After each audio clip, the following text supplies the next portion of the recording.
ഞാനിന്ന് നിങ്ങളെ കാണാമെന്ന് വിചാരിച്ചതിൻ്റെ ഒരു പ്രധാന കാരണം എന്ന് പറഞ്ഞാൽ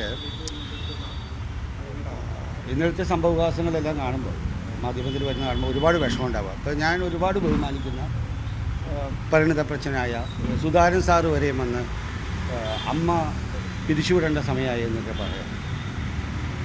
അത് വളരെ ദുഃഖമുണ്ട്. കാരണം ആ അവസ്ഥയിലേക്ക് അദ്ദേഹത്തിനെ എത്തിച്ചതും നമ്മുടെ ഒരു തെറ്റാണെന്ന് തന്നെ ഞാൻ അംഗീകരിച്ചുകൊണ്ട് പറഞ്ഞുകൊള്ളട്ടെ. ഇത് നമ്മളൊരു 32 വർഷം തുടങ്ങിയപ്പോൾ അഭിനേതാക്കളുടെ അവകാശങ്ങൾക്കെല്ലാം സംരക്ഷിക്കാൻ വേണ്ടി അങ്ങനെയാണ് ഇത് തുടങ്ങിയത്. ഇതിൻ്റെ തുടക്കം മുതലേ ഒരു ലൈഫ് മെമ്പറുമാണ് ഞാൻ വന്നത്. പിന്നീട് നമ്മൾ അത് കാരുണ്യ പ്രവർത്തനങ്ങൾക്കും വേണ്ടി പ്രവർത്തിക്കണമെന്നുള്ളൊരു ധാരണ ഉണ്ടാവുകയും അങ്ങനെ തന്നെയാണ് അത് മുമ്പിലേക്ക് പോയത്. പിന്നീട് ഇത് അമ്മയിലെ മെമ്പേഴ്സിന് വന്നിട്ടുള്ളതിൻ്റെ കാരുണ്യ പ്രവർത്തനങ്ങൾ, അവരെ സഹായിക്കാനൊക്കെ ആയിട്ടുള്ള അത്രയും കാര്യങ്ങൾ നമ്മൾ ചെയ്തുകൊണ്ടിരിക്കുന്ന ഒരു സംഘടന കൂടിയാണ്. ഈ ലോകത്തൊരു സംഘടന അങ്ങനെ ഉണ്ടാവില്ല. എല്ലാ മാസവും അവർക്ക് കൈനീട്ടം എത്തുന്നു, ഞങ്ങളുടെ ആൾക്കാർക്ക് വന്നിട്ട് മരുന്ന് എത്തുന്നു, ഞങ്ങൾക്ക് എല്ലാവർക്കും ഇൻഷുറൻസ് ഉണ്ട്, ഒരു പരിരക്ഷ, ഒരു കുടുംബമായിട്ട് പോകുന്നതാണ്. അപ്പോൾ അതിൽ പലപ്പോഴും വന്ന് ഞങ്ങൾക്ക് ഇങ്ങനെ ഒരു സ്ഥിതി ഉണ്ടായി യഥാർത്ഥത്തിൽ. പക്ഷെ അതുകൊണ്ട് നമ്മളെ പിരിച്ചുവിടണമെന്നൊന്നും പറഞ്ഞ് നിങ്ങൾ ബഹളമില്ല. കാരണം ഇതിനെ പ്രതീക്ഷ നിൽക്കുന്ന ഒരുപാട് മെമ്പേഴ്സ് ഇതിനകത്ത്. ഈ 500 ചില്ലാനും മെമ്പേഴ്സുണ്ട്. ഇതിലെല്ലാവർക്കും ജോലിയൊന്നുമില്ല. ഇതിൽ ആകെ ഒരു 50 അല്ലെങ്കിൽ ഒരു മാക്സിമം ഒരു 70 പേർക്ക് മാത്രമേ ഇതിനകത്ത് എപ്പോഴും തൊഴിൽ. 3-4 വർഷമായിട്ട് സിനിമ ചെയ്യാൻ പറ്റാതെ നിൽക്കുന്ന ഒരുപാട് മെമ്പേഴ്സ് ഞങ്ങൾക്കുണ്ട്. ഞങ്ങൾ കുറച്ച് നിങ്ങൾ ഈ പറയുന്ന പോലെ ഞങ്ങൾ അഭിനേതാക്കളാണ്, അതുകൊണ്ട് പൊതുവെ പറയുന്ന പോലെ ഞങ്ങൾ കുറച്ച് ഇമോഷണലായിട്ട് സംസാരിക്കും. അപ്പോൾ അത്തരത്തിലുള്ള കാര്യങ്ങൾ ഞങ്ങൾ സംഭവിച്ചു പോയിട്ടുണ്ട്. അതിൻ്റെ പേരിൽ നമ്മുടെ സംഘടന തന്നെ ഇല്ലാതാക്കണമെന്നൊന്നും ഒരിക്കലും അങ്ങനെയുള്ളൊരു രീതിയിലേക്ക് നിങ്ങളും പോകരുത്, അഭിപ്രായങ്ങളും വരരുത്. അത് നമുക്ക് ഒരുപാട് വേദന ഉണ്ടാക്കുന്നതാണ്. കാരണം ഇത് ഒരുപാട് പേരുടെ ജീവിതം ഇതിനകത്തുണ്ട്. അതെനിക്ക് വളരെയധികം വിഷമമുണ്ടായി. അപ്പോൾ ഞാൻ അതുകൊണ്ടാണ് വിചാരിച്ചത്, കാരണം ഇതൊരു അപേക്ഷയാണ്, ഈ സംഘടന നിലനിൽക്കണം. അത് ഞാൻ ഒരു കാര്യത്തിനകത്ത് ഉറപ്പിച്ച് പറയാൻ പറ്റും. 500 ചില്ലാനും മെമ്പേഴ്സുണ്ട്. ഞങ്ങളെല്ലാവരും ഒരേ സ്വരത്തിൽ നിൽക്കുന്ന ഒരു കാര്യമുണ്ട്. എന്താ പറയുക, ഈ സംഘടന നിലനിൽക്കണം. ഈ സംഘടന നിലനിൽക്കണമെന്നുള്ള ഒരു കാര്യത്തിൽ ഞങ്ങളെല്ലാം ഒരേ സ്വരമാണ്. ബാക്കി പല കാര്യത്തിലും ഞങ്ങൾക്ക് വിഭിന്ന സ്വരമാണ്. അതും മലയാളിയാണ് സാർ, നമ്മൾ മലയാളികളാണ്, കേരളീയരാണ്. നമ്മൾ നമ്മുടെ അഭിപ്രായ സ്വാതന്ത്ര്യം പ്രകടിപ്പിക്കും, നമ്മുടെ വിയോജിപ്പുകൾ നമ്മൾ അറിയിക്കും. ചിലപ്പോൾ അത് ഇമോഷണൽ ആയിരുന്നവർ ഞങ്ങൾ അഭിനേതാക്കളാണ്. അപ്പോൾ പലപ്പോഴും വന്ന് ഞങ്ങളുടെ ഇമോഷണൽ ചിലപ്പോൾ കൺട്രോൾ ഇല്ലാതെ സംസാരിച്ചത് ഞങ്ങൾ പൂർണ്ണമായിട്ട് നമുക്കറിയാം. കാരണം നിങ്ങൾ തരുന്ന, ഈ ജനം തരുന്ന സ്നേഹാദരവുകളാണ് ഞങ്ങളുടെ ശക്തി. നിങ്ങൾ തരുന്ന കയ്യടികളാണ് നമുക്ക് തരുന്ന ഊർജം. അതുകൊണ്ട് ഞങ്ങളെ വിമർശിക്കാനുള്ള എല്ലാ അവകാശങ്ങളും മീഡിയയ്ക്കും ജനത്തിനുമുണ്ടെന്ന് ഉത്തമ ബോധ്യമുള്ള ഒരുത്തനാണ് ഞാൻ. കാരണം നിങ്ങളിൽ നിന്ന് പ്രതീക്ഷയാണ് ഞങ്ങൾ ജീവിക്കുന്നത്. നിങ്ങൾ തരുന്ന സ്നേഹാദരങ്ങളാണ് ഞങ്ങളുടെ ജീവിതമാർഗം. നിങ്ങൾക്ക് വിമർശിക്കാം, ഞങ്ങളുടെ തെറ്റുകൾ ചൂണ്ടിക്കാണിക്കാം, പക്ഷെ ഞങ്ങളില്ലാതാവണമെന്ന്, ഞങ്ങളുടെ സംഘടന ഇല്ലാതാവണമെന്ന് ഒരിക്കലും നിങ്ങൾ പറയരുത്. കാരണം ഇതിനെ പ്രതീക്ഷിച്ച് ജീവിക്കുന്ന ഒരുപാട് മെമ്പേഴ്സ് ഉണ്ട്. എനിക്കത് വ്യക്തമായിട്ട് അറിയാവുന്നതാണ്. ഇപ്പോൾ ഈ നടക്കുന്ന ഈ സംഭവങ്ങളിൽ താങ്കളുടെ നിലപാടെന്താണ്? അല്ല, ഞാൻ ഇതിനകത്ത് എന്ന് പറഞ്ഞാൽ നമ്മൾ ഇപ്പോൾ ഇതിനകത്ത് എന്ന് പറഞ്ഞാൽ 2 വർഷം ഉണ്ടായിട്ടുണ്ട്, ഒരുപാട് വർഷങ്ങളുണ്ടായിട്ടുണ്ട് നിങ്ങൾ പറയുന്ന പോലെ. കാരണം അത് അങ്ങനെയാണല്ലോ, നമ്മളെല്ലാവർക്കും അഭിപ്രായങ്ങൾ കൂടുതലുള്ളവരാണ്. നിങ്ങൾക്ക് ചോദിക്കാനുള്ള എല്ലാ ചോദ്യങ്ങളും ചോദിക്കാം, ഞാൻ അതിന് ഉത്തരം പറയാൻ തയ്യാറാണ്. ഞാൻ ഈ സമയത്ത് എന്ന് പറഞ്ഞാലുണ്ടല്ലോ, ഇതെല്ലാവരും ഇമോഷണലായിട്ട് ചാർജായിരിക്കുന്ന സമയമാണ്. ഈ സമയത്ത് ഒരു സമാധാനം കൊണ്ടുവരാൻ പറ്റിയെന്ന് വരില്ല. ഇതിനൊരു സമയമുണ്ട്. ഈ വെള്ളം ഒഴുകിപ്പോവും സാർ, ഈ വെള്ളം ഒഴുകിപ്പോവും. ഒരുപാട് വെള്ളം ഇതിൻ്റെ അടിയിൽ കൂടി ഒഴുകിപ്പോയിട്ടുണ്ട്. ഒരുപാട് പ്രശ്നങ്ങൾ ഞങ്ങൾ തരണം ചെയ്തിട്ടുണ്ട്. ഒരുപാട് പ്രതിസന്ധികളെ ഈ സംഘടന തരണം ചെയ്തിട്ടുണ്ട്. എന്നാലും ഒരു കാര്യത്തിൽ ഞങ്ങൾ എന്നും ഉറച്ചു നിന്നിട്ടുണ്ട്. ഈ സംഘടനയുടെ നിലനിൽപ്പ് എന്ന് ചോദ്യം ചെയ്യപ്പെടുന്നോ അന്ന് ഞങ്ങളെല്ലാം ഒരു കെട്ടക്കെട്ടായിട്ട് അല്ല, ഞങ്ങളാരും നിങ്ങളെ കുറ്റം പറയുന്നില്ലല്ലോ. നിങ്ങൾക്ക് നിങ്ങളെ വിമർശിക്കാനുള്ള അധികാരം ഉണ്ടെന്ന് തന്നെയല്ലേ ഞാൻ പറഞ്ഞത്.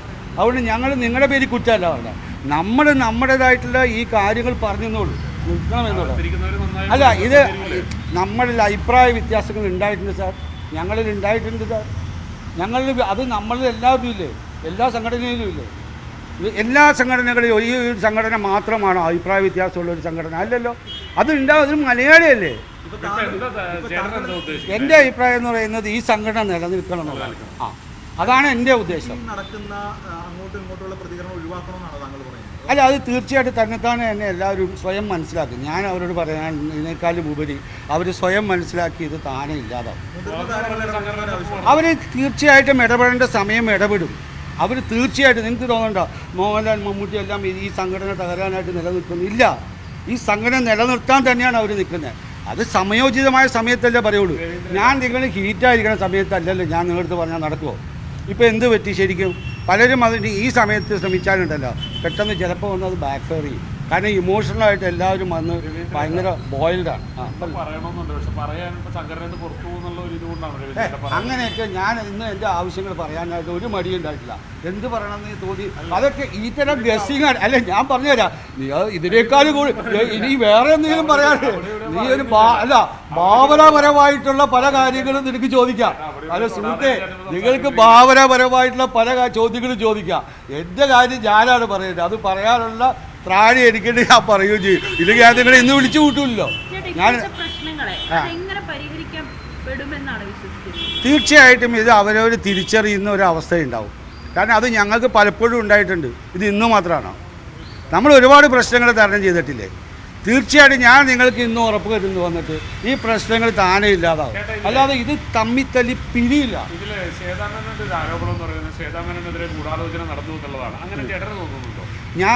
ഞാൻ ഈ സമയത്ത് യഥാർത്ഥത്തിൽ ഞാൻ പറഞ്ഞുതരാം, ഞാൻ അന്ന് പോയില്ല എന്നുള്ളത് സത്യമാണ്. അന്നത്തെ ജനറൽ ബോഡിയിൽ ഞാൻ പങ്കെടുത്തില്ല. ഞാൻ ആ സമയത്തിന് മുമ്പും അതിൻ്റെ കാരണം എന്ന് പറഞ്ഞാൽ ഞാൻ ക്യാൻ ഫെസ്റ്റിവലിന് പോയേക്കാണ്.